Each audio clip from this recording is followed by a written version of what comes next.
Kalau syaitan diberi peluang untuk nak pilih antara orang yang baca Al-Quran ataupun orang yang tengah sibuk dengan konsert-konsert, dengan hiburan-hiburan yang lain lah, agak-agak syaitan akan biarkan yang mana satu. Allah tak larang manusia ni untuk nak berehat ke, nak berhibur ke, tak.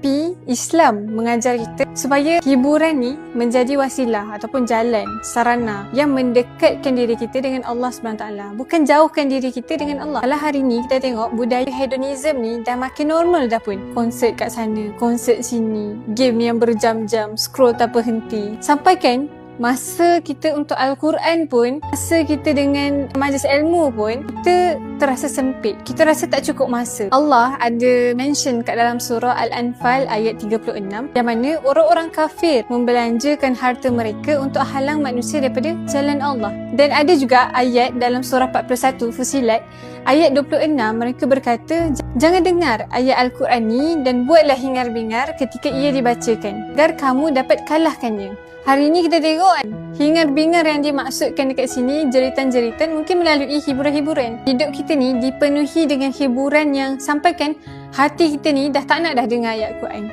Bahkan menolak bila mana ayat Quran ni sampai dekat kita. Bila kita kongsikan ayat Quran, ada je orang yang mempersoalkan. Ada je orang yang jadi enabler tentang ayat-ayat Allah ni.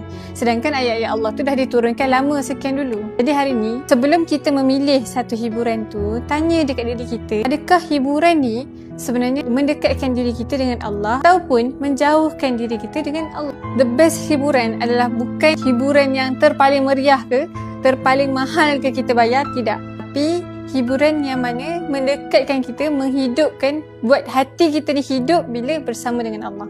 Sampai sini faham?